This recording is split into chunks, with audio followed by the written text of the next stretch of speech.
Բարի երեկո, սիրելի հայրենակիցներ, այսօր մենք մեր տաղավար ենք հրավիրել Գևորգ Սաֆարյանին, ԱԺԲ անդամին եւ ժամանակին հայտնի բնապահպան։ Գևորգ ջան, վերջերս եւս մեկ անգամ բարձրացվում է Ամուսարի թեման։ Մենք հիշում ենք, թե ինչ, մինչև Նիկոլ Փաշինյանի գալը, թե ինչ բնապահպանական մեծ ակցիաներ իրականացվում, ինչու հիմա այս ոլորտ այս դաշտը ինչ որ ներկայացված չլինի հայկական ներքաղաքական կյանքում։ Կարծում եմ, որ բազմաթիվ մարդիկ, այդ թվում նաև ջերմուկի բնակիչները, տարբեր մարդիկ, ովքեր զբաղվում են բնության պահպանությամբ, շատ ոգեշնչված էին 2018 թվականի այդ փոփոխություններով եւ նաև շատերը հույս ունեն հենց ջերմուկում, որ Ամուսարի հարցը ուղղակի կփակվի։ Եվ ակտիվ մասնակից էին այդ Եվ ակտիվ մասնակից էին, որից հետո նաև Նիկոլ Փաշինյանը այցելեց ջերմուկ եւ ջերմուկցիներին խոստացավ, որ իրենք կիրականացնեն համապարփակ ուսումնասիրություն եւ փաստաթղթերի եւ խնդիրների, որոնք առկա են, եւ եթե առկա է խնդիր Ամուսարի հետ կապված, ապա կառավարությունը թույլ չի տա, որ այնտեղ հանք շահագործվի։ Սրանց հետո հրավիրվեց միջազգային այդ ELART կոչվող ուրեմն փորձագիտական խումբը, որը փաստաթղթերը ուրեմն ուսումնասիրեց։ Մեծ գումար վճարվեց։ Այո, կարծեմ $400,000, եթե չեմ սխալվում։ Եվ ուսումնասիրությունից հետո նրանք հայտարարեցին, որ իրենք անվտանգությունը, շահագործման անվտանգությունը չեն երաշխավորում, որ առկա փաստաթղթերը նման երաշխիքներ չեն տալիս։ Սրանց հետո այս ամբողջ process-ից հետո, երբ որ մարդիկ տեսան, որ այն իշխանությունները, որոնց իրենք ընտրել են եւ որոնց իրենք վստահում էին, խաբեցին իրենց։ Սրանից հետո եղավ ուրեմն 44-օրյա պատերազմը, որը նույնպես հուսահատ վիճակ առաջացրեց հանրության մոտ։ Հիշեցնեմ, որ դրանից հետո տեղի ունեցավ հարձակումը Ջերմուկ քաղաքի վրա, ադրբեջանական զորքերը մոտեցան քաղաքին, ադրբեջանական հրետանին հարվածում էր բնակելի տարածքին Ջերմուկ քաղաքի եւ այս բոլոր process-ների արդյունքում առհասարակ հասարակության մեջ ապաթիայի մթնոլորտը խիստ խորացել է եւ մարդիկ այսպես անորոշության մեջ ապրում են։ Սա նաեւ ազդում է բնապահպանական հարցերի արծարծմանը եւ սրանից օգտվում են իշխանությունները, որոնք խոսք էին տվել ջերմուկցիներին, որ իրենք չեն բացի Ամուսարի հանքավայրը, եթե խնդիրներ լինի, այսօր նույն իշխանությունները ամեն կերպ աջակցում եւ օգնում են Լիզյան ընկերությանը, որպեսզի նա կարողանա բացել Ամուսարի հանքը, այն պարագայում, որ բոլոր բարձրացված հարցերը մնացել են օդում։ Այդ թվում նաեւ քաղաքացիների կողմից եղել էր հայց վարչական դատարան, ուրեմն չեղել ճանաչելու շրջակա միջավայրի այդ շմակ կոչեցյալ փաստաթուղթը, շրջակա միջավայրի ազդեցության գնահատման փաստաթուղթը եւ վարչական դատարանը երկար տարիներ ձգձգելուց հետո 9 տարուց ավել։ Վերջապես ուրեմն կայացրել էր որոշում, որ այդ փաստաթուղթը պետք է չեղյալ ճանաչել եւ նոր փաստաթուղթ կազմել։ Լիցիան ընկերությունը դիմել էր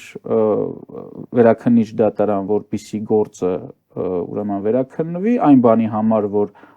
դատական վճիռը չմտնի ուժի մեջ եւ սրան միացել է պետությունը։ Այսինքն դատական գործընթացի ընթացքում, որտեղ փորձագետները, մասնագետները եկել են եւ ցուցմունքներ են տվել եւ այդ ամեն ինչի հիման վրա դատարանը եկել է այն եզրակացության, որ տվյալ փաստաթուղթը չի կարող համարվել ուրեմն շրջակա միջավայրի անվտանգությունը ապահովող փաստաթուղթ, համարել է, որ պիտի այդ փաստաթուղթը չեղյալ համարվի եւ նոր փաստաթուղթ կազմվի։ Այսինքն պետությունը իմանալով, որ այնտեղ կան բազմաթիվ խնդիրներ, ինքը միանում է Լիզյանին եւ դիմում է վերաքննիչ դատարան, որպեսզի փաստաթուղթը ուժի մեջ չմտնի։ Այսինքն մենք տեսնում ենք մի իրավիճակ, որ պետությունը այսօրվա իշխանությունները իմանալով բոլոր այն խնդիրների մասին, որը առաջ է քաշում այդ հանքի ուրեմն շահագործումը, ամեն բան անում են, որ հանքը շահագործվի։ Գևորգ, ուզում եմ մի դրվագ հիշեցնել, եթե չեմ սխալվում, 20 թվականին էր մինչ 44-օրյա պատերազմը, երբ Նիկոլ Փաշինյանը անձամբ գնաց ջերմուկ եւ շրջում էր ամբողջ քաղաքով, հանդիպում էր բնակիչների հետ եւ համոզում էր եւ երաշխավորում էր, որ այդ հանքի շահագործումը լինելու է կառավարելի ռիսկերը կառավարելի են լինելու այդ հանքը շահագործման ընթացքում, բայց օրերս մենք ինքներս ականատես եղանք, որ ճիշտ է ԿՊԱ-կան Երևանյան իշխանությունները նույնիսկ մի աղբավայրի այրման process-ը չեն կարող վերահսկել, ուր մնաց մի թունավոր նույնիսկ ուրան պարունակող հանքը ոնց պետք է կառավարեն։ Ինչի մասին բազմիցս բարձրաձայնվել է եւ նաեւ հաշվի առնելով այն փորձը, որը կա Հայաստանում մետաղական հանքերի շահագործման, բազմիցս բարձրաձայնվել է այդ հանգամանքը, որ դուք որպես պետություն չեք կարողանում այդ կառավարումը իրականացնել, սակայն սա դեռ երկրորդ խնդիրն է։ Հենց իշխանությունները կանչեցին այդ Էլարտ կազմակերպությանը, որպեսզի նրանք ուսումնասիրելով Շմակ փաստաթուղթը տան երաշխիքներ, որ ըստ այդ փաստաթղթի հանքի շահագործումը անվտանգ է, սակայն իրենց իսկ հրավիրած փորձագիտական խումբը հրապարակային ուղիղ եթերով բոլորիս աչքի առաջ հայտարարեց, որ այդ երաշխիքը չեն տալիս։ Բայց իշխանությունները այլ կերպ են ներկայացնում այդ Այստեղ ներկայացման խնդիր չկա, տեսագրությունը YouTube-ում տեղադրված է, բոլորս տեսել եք։ Բայց քարոզչական առումով իշխանությունների լծակները ավելի ուժեղ են։ Այո, չէ, ուզում եմ ասեմ, LRD մասնագետների եզրակացություն եւ հայտարարությունը YouTube-ում կա, որովհետեւ անց կարող եմ մտնել, տեսնել, նրանք ուղիղ տեքստով հայտարարեցին. մենք արկա փաստաթղթով չենք երաշխավորում հանքի անվտանգ շահագործումը։ Բայց այս փաստաթղթային հարցերը թողնենք մի կողմ եւ մեր հանրությանը ավելի պարզ լեզվով բացատրենք ինչ է կատարվում։ Ինչ բան է այդ Ամուլսարի հանքավայրը, որը դեռ չկա, դեռ չի բացվել այդ հանքը։ Ամուլսարը դա բլուր է, մի սար է, որի ներքևում տասնյակ եւ հարյուրավոր մետրեր խորության վրա գտնվում են ծանր մետաղներ, որոնք վտանգավոր են մարդու կյանքի, առողջության, շրջակա միջավայրի համար եւ բնությունը այդ վտանգը ջրից պաշտպանել է սարով։ Այսինքն Ամուլսարը դա մի վահան է, որը պաշտպանում է ջրից այդ ծանր մետաղները։ Հիմի մարդիկ, Հայաստանի կառավարությունը, Լիդիան ընկերությունը այս սարը փորձում են փորել եւ դարձնել ձագար, որպեսզի հասնեն այդ ծանր մետաղներին, որից հետո այդ արդեն բնական ջրերը, անձրևի, ձնհալի ջրերը ուղիղ կերպով հայտնվելու են այդ թունավոր նյութերի վրա, քայքայելու են նրանց եւ իջացնեն ստորգետնյա ջրեր։ Կամ գոլոշյանան դառնան անձրև եւ թունավորեն անձրևի տեսքով։ Այստեղ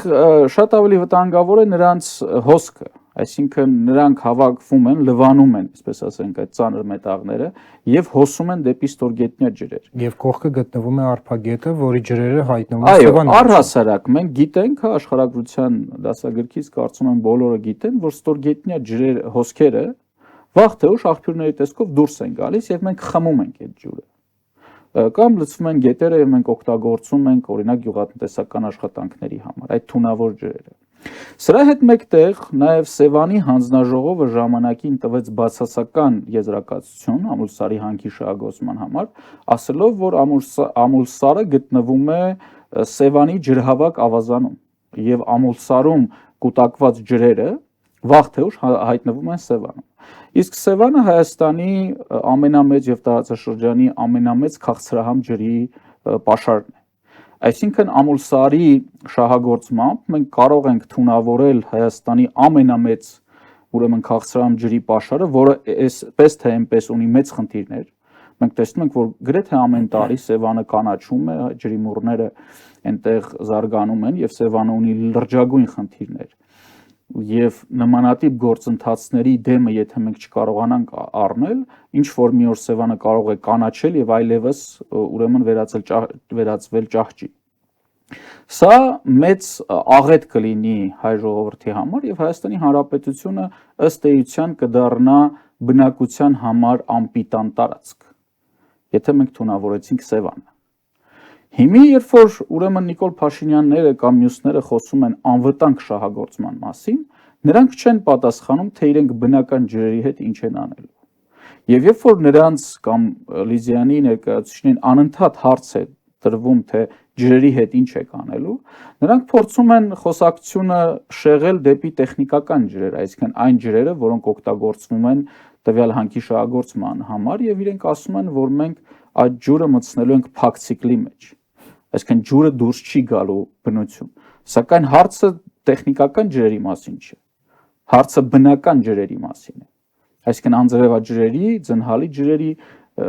մասին է, որոնք անկառավարելի են, հնարավոր չի այդ հանքի վրա անձրևանոց քաշել, որ ջրերը չհայտնվեն։ Այսինքն կներես Գևորգ Արտացյանց համար մեր այսօրվա ճակերտավոր իշխանությունները դնում է ժողովրդին էշի տեղ։ Դե սա ոչ առաջին, ոչ վերջին դեպքն է, երբ որ իշխանությունները համարում են, որ հանրությունը հիմար է եւ իրեն կարելի է ամեն կերպ խաբել, եւ հերթական անգամ իրենց շահերից ելնելով, իրենց տերերի շահերից ելնելով, նրանք կայացնում են որոշումներ, որոնք չեն բխում հայ ժողովրդի շահերից, եւ այստեղ արդեն գոյութենական խնդիրներ են առաջացնում։ Պետք է հասկանալ, որ այդ հանքը, այդ զագարը, երբ որ փորեն եւ իջնեն տասնյակ եւ հարյուրավոր մետրեր, դրանք դա հազարամյակներով պահպանվելու է։ Այսինքն այդ փոսը չի լցվելու։ Հազարամյակներով բնական ջրերը հայտնվելու են ծանր մետաղների վրա, լվանալու են իրենց, տանելու են ստորգետնյա հոսքեր, հետո մենք դա խմելու ենք, մեր սերունդները դա խմելու են։ Այստեղ նաև ավելի մեծ խնդիր է առաջանում այսպես կոչված թթվային դրենաժի հետ կապված, այսինքն այդ ջրերը, երբ որ այդ ապարները սկսում են լվանալ, փորձը ցույց է տալիս, որ առաջանում է թթվային զանգված, կամ ժողովուրդը ավելի ռուսերեն տարբերակին է ցանոթ, կիսլատա է առաջանում։ Ինչպես մենք գիտենք, թթուները իրանք ունեն մեծ քայքայման հատկություն եւ հենց մետաղական հանքերի ուրեմն մշակման մեջ օգտագործվում են թթուներ, մետաղները լվանալու համար, կորզելու համար։ Այսինքն այդ թթվային զանգվածը ավելի մեծ էֆեկտիվությամբ է սկսում քայքայել այդ թունավոր ծանր մետաղները եւ տանել ստորգետնյա ջրեր։ Եւ այս հարցերը, որոնք անընդհատ բարձրացվում են, ոչ իշխանությունը, ոչ հանքի շահագործման ջատագովները չեն պատասխանում։ Այդ պարագայում ինչպես են նրանք ասում, որ հանքի շահագործումը անվտանգ է։ Գևորգ, իսկ ինչու են իշխանությունները շահագրգռված այդ հանքի բացմանը։ Չեմ կարող այդպես շատ հստակ ասել, քանի որ Նիկոլ Փաշինյանը անձամբ գնում էր ջերմուկի բնակիչների հետ հանդիպում էր եւ քարոզ էր անում, որ պետք է այդ հանքը բացվի։ Միանշանակ է, որ նրանք ամեն ինչ անում են հանքը բացելու համար։ Սա միանշանակ է, բայց կոռուպցիայի հատկանիշ է, իրանք խախտում են, ճնշում են դատական համակարգը, ճնշում են միանշանակ, բայց պատճառների մասին խոսելիս ես հստակ չեմ կարող ասել, որ պատճառը սա է, կարող եմ ենթադրել մի քանի բան։ Ի սկզբանե հանքի շահագործմամբ ավելի այսպես հետաքրքրված էր ժամանակին ԱՄՆ դեսպանատունը եւ նաեւ դեսպանի կողմից որոշակի հայտարարություններ եղան եւ հիշեցնեմ, որ մեր քաղաքական ուժը անմիջապես արձագանքեց դեսպանի այդ հայտարարությանը, ասելով, որ Ամուլսարի շահագործումը անթույլատրելի է Հայաստանի համար, դա գոյութենական խնդիր է առաջացնում եւ արևմտյան պետությունները երևի թե տեսնելով, որ հայ հանրությունը կատեգորիկ դեմ է այդ հանքի շահագործմանը, կարծես թե նահանջեց իր գործողություններով, ինչից հետո առաջ եկան ռուսները եւ հանքի շահագործման այսպես երկրորդ փուլը կամ վերակենդանացման փուլը տեղի ունեցավ Եվրոսիական զարգացման բանկի, կարծեմ այդպես է կոչվում, սա մի ֆինանսական կառույց է, որը ստեղծել են Ռուսաստանն ու Ղազախստանը, եթե չեմ սխալվում, եւ ըստ էության հանքի շահագործումը անցավ արդեն ռուսական տիրապետության տակ,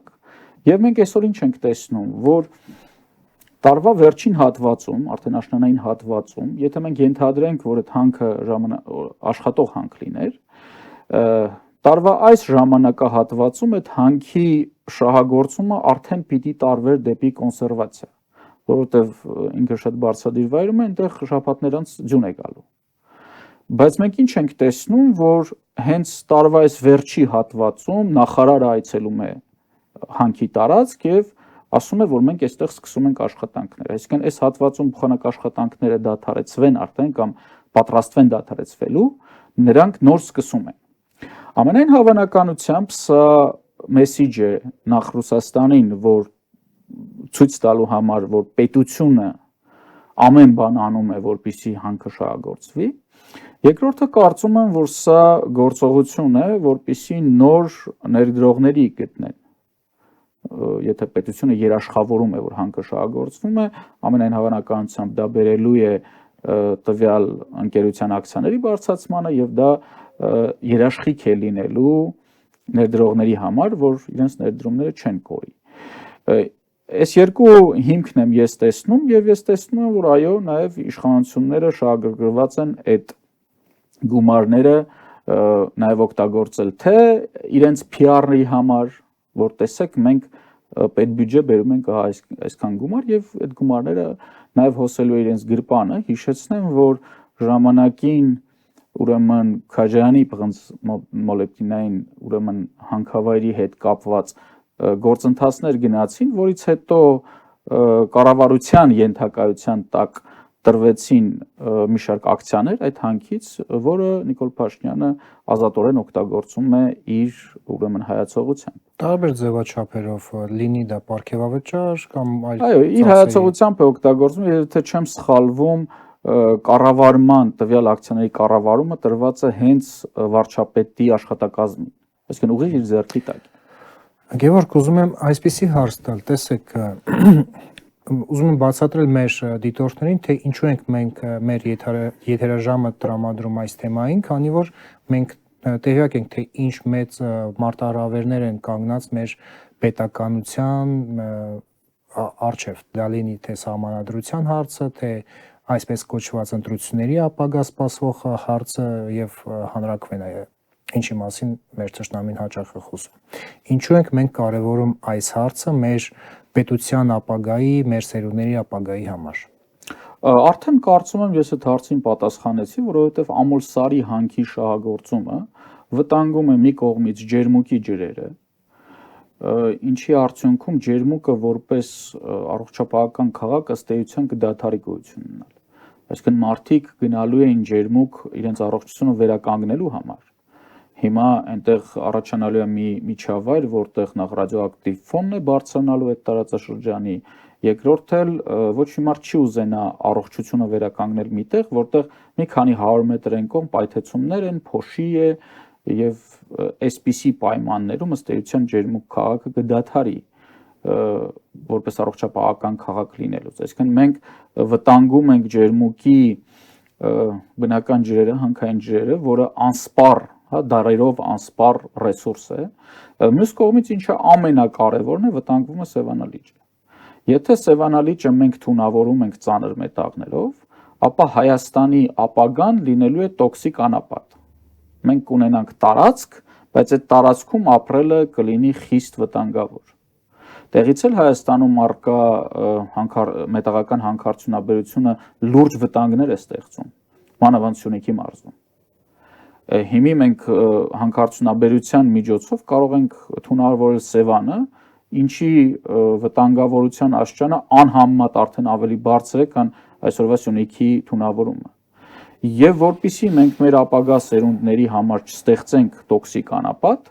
մենք այսօր չպետք է թույլ տանք, որ Ամուլսարի հանքը շահագործվի։ Դրան զուգահեռ ամիսներ առաջ մենք տեսանք նկարներ մեր հարևան Իրանից, որտեղ նույն Ուրմիա լիճը, նույնիսկ նույն ինքը Կապուտանը ցամաքել է ընդհանրապես։ Եվ այս ամենի ֆոնի վրա ինչու պետք է օրինակ ոչ թե ջերմուկի այդ Վայոց ձորի բնակիչները այս պայքարի մեջ լինեն, այլ հենց ամբողջ Հայաստանի քաղաքացիները։ Որովհետև եթե նորից եմ Եվ ինչ ձևով դա պետք է լինի։ Ցանկացած դեպքում էֆեկտիվ պայքարի միջոցը դա փողոցային պայքարն է, որի միջոցով կարելի է հարկադրել իշխանություններին նահանջել։ Նորից պատասխանեմ հարցին, Սևանա լճի թունավորումը դա թունավորումն է ամբողջ Հայաստանի։ Նախ առհասարակ մենք պիտի այդ տարանջատումը մեր ժողովրդի մեջ դադարեցնենք։ Ջերմուկ քաղաքը չի պատկանում այն մարդկանց, ովքեր տվյալ ժամանակահատվածում բնակվում են ջերմուկում։ Այսօր ես եւ դու բնակվում ենք Երևանում, վաղը կարող ենք գնալ բնակվել Ջերմուկում, չգիտեմ, մի տարի հետո կարող ենք գնալ բնակվել Դա ամբողջը Հայաստան է։ Հրազդանում կամ չգիտեմ, Նոյեմբերյանում։ Այսինքն մենք պիտի դիտարկենք, որ Հայաստանը դա մեկ տարածք է։ Վարչական բաժանումները արված են ընդհանրապես նրա համար, որ հեշտ կառավարվի Հայաստանը։ Այսինքն Ջերմուկ քաղաք կամ չգիտեմ, Հրազդան քաղաք կամ Երևան քաղաք, կամ մեկ Հայաստան, որը պատկանում է Հայաստանի բոլոր քաղաքացիներին։ Եվ եթե մեկ Հայաստանի Ջերմուկ հատվածը ինչ որ մարդիկ ուզում են թունավորեն, դա վերաբերվում է բոլոր Հայաստանի քաղաքացիներին։ Եթե թեղուտ հատվածն են փորձում թունավորել, դա նույնպես պատկանում է բոլորին, նույն թեղուտը նույն չափ պատկանում է Ջերմուկի բնակչին, ինչքան որ պատկանում է թեղուտցուն։ Այսինքն մենք այդ տարանջատումը պիտի դադարեցնենք, կամ մեկ ժողովուրդ եւ մեկ Հայաստան։ Երկրորդը մենք պիտի հասկանանք, որ Ամուլսարի ուրեմն շահագործման արդյունքում կարող է ամբողջ Հայաստանը դառնալ տոքսիկ անապատ։ Եթե մենք թունավորում ենք Սևանը, այս տարածաշրջանում արդեն ապրել չի լինի։ Դրա համար ազդակիր համայնքը տվյալ հանգի շահագործման ոչ միայն նրա շուրջ գտնվող բնակչությունն է, Ջերմուկի կամ հարակից գյուղերի բնակչությունն է, այլ ամբողջ Հայաստանն է, որովհետև այդ թունավոր ջրերը կարող են հոսել դեպի Սևան։ Եվ ժամանակին կրկնեմ, որ Սևանի հանձնաժողովը հենց այդ եզրակացությունն էլ տվել էր, որ հանքի շահագործմամբ դուք վտանգում եք Սևանը։ Իսկ ինչու Նիկոլ Փաշինյանի իշխանությունը վարչակազմը ռեժիմը գնաց այս քայլին, եթե այս շատ շուտով լինելու են պարլամենտական ընտրություններ։ Իմաստը ո՞րն է, քանի որ սա եւս ի վնաս իրենց է լինելու։ Կարող եմ ենթադրել, որ արկա է քաղաքական ճնշում Դրսի։ Այո, դրսից նորից կրկնեմ Ամուլսարի հանքի շահագործման մեջ լայնորեն ակտիվորեն մտել է Ռուսաստանը եւ ամենայն հավանականությամբ նրանք ճնշում են ցույց եւ նորից եմ կրկնում այսօր այս տարվա այս ժամանակահատվածում նախարարի այցելությունը ուրեմն Ամուլսար եւ ցուցադրությունը որ տեսեք պետությունը կողքն է շահագործման պետությունը աջակցում է Ամուլսարի շահագործմանը սա ցուցադրական գործողություն էր որովհետեւ շաբաթներ անց այնտեղ բոլոր աշխատանքները դադարելու են ձյան պատճառով որովհետեւ ինքը բարձրադիր վայր է եւ շուտ է այնտեղ ձյուն գալիս այսինքն ցուցադրություն է լինում որ Հայաստանի իշխանությունները ամեն բան անում են որպեսզի Ամուլսարի շահագործումը իրականանա Սա կարծում եմ ունի երկու ուղղվածություն, մեկը Ռուսաստանին համոզելու համար, որ իրենք իրոք աշխատում են եւ փորձում են բացել հանքը, երկրորդը ցույց տալու համար ներդրողներին, որ պետությունը երաշխավորում է հանքի շահագործումը եւ դուք կարող եք Lydian International ընկերության մեջ ներդրումներ անել։ Իհարկե համոզված են, որ իրենք այնտեղ ունեն նաեւ ֆինանսական շահ։ Գևորգ, տեսեք, դուք ընդգծում եք Ռուսաստանի դերը, բայց ձեզ եւ մեր անդիմախոսները կարող են ասել, բայց ոչինչ որ վերջերս Միացյալ Թագավորության թագավորը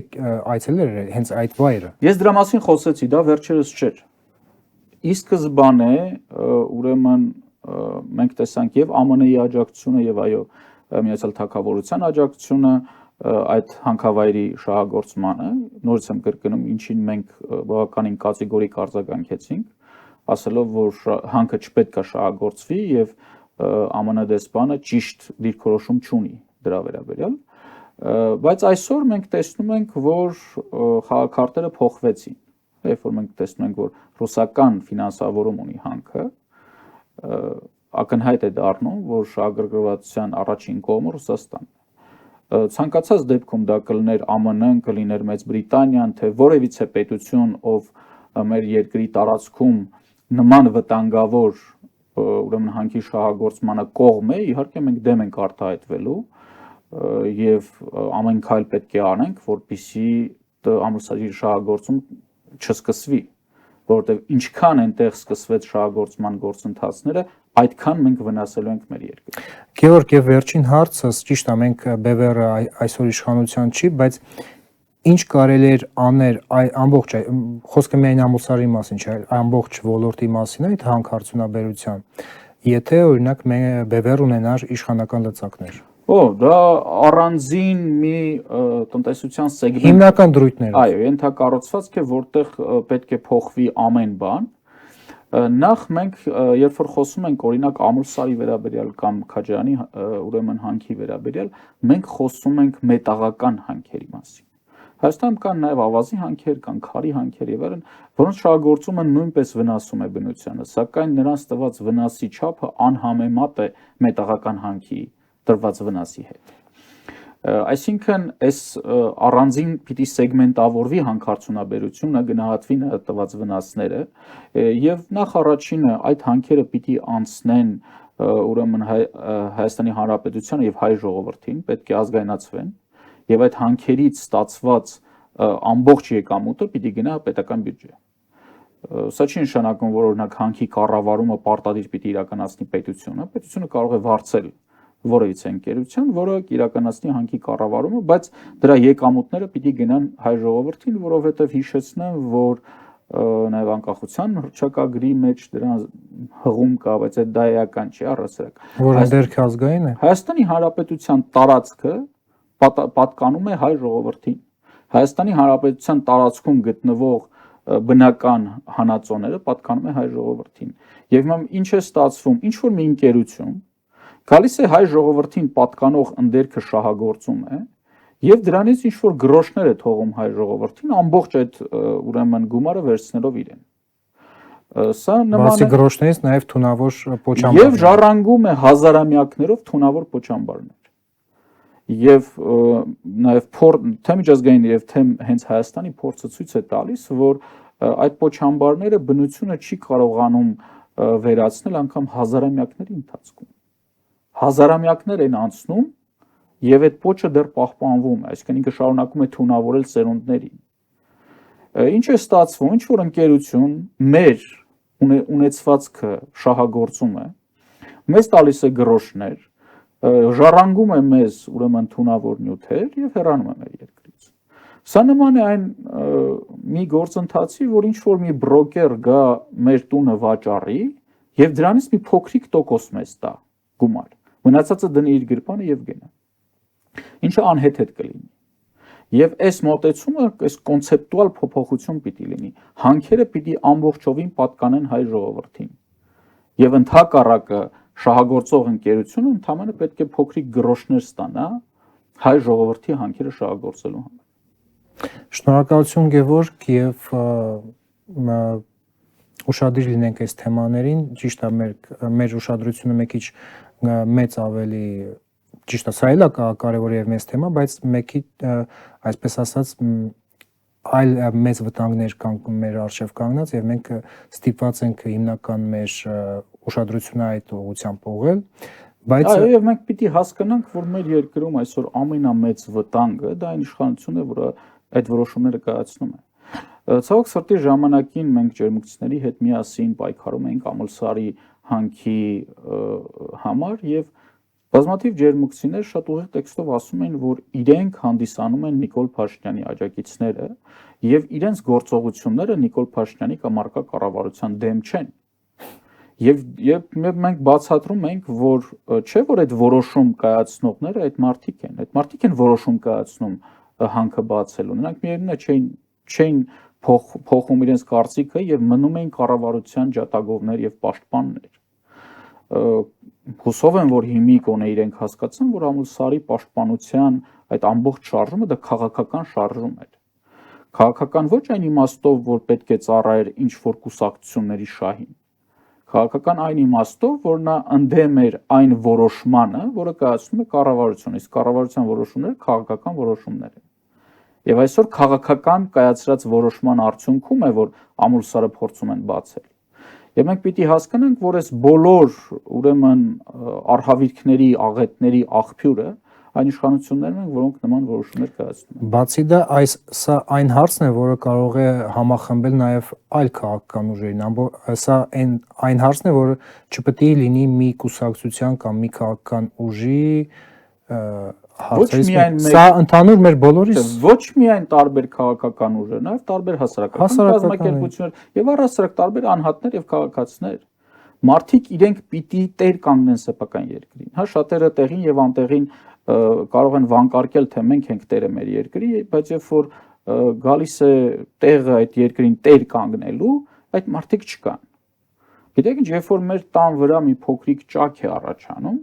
մենք միանգամից մտահոգվում ենք, եթե երբ որ մեր մեքենայի վրա մի փոքրիկ խազ է առաջանում, մենք միանգամից այն ներկում ենք, որ հանկարծ, ասենք, մետաղը չսկսի փտել։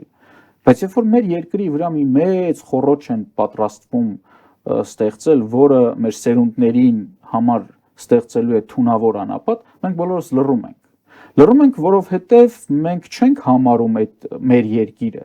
Այդ մեքենան, որի վրա խազ է լինում, դա մեր սեփականությունն է եւ մենք ուղիղ դա գիտակցում ենք։ Իսկ երկրին մենք այդ մտածելակերպով չենք վերաբերվում։ Իսկ երկրին չենք վերաբերվում որպես սեփականություն, այս մտածողությունը պետք է փոխվի։ Մեր սեփականությունը եւ մեր պատասխանատվության սահմանը չի ավարտվում մեր դռնով։ Այդ դռնից դուրս գտնվող տարածքի պատասխանատուն նույնպես մենք ենք։ Եվ եթե տան վրա մի ճաք է լինում, մենք անհանգստանում ենք, նույն կերպ պիտի անհանգստանանք, երբ որ մեր երկրի վրա մի ճաք է լինում։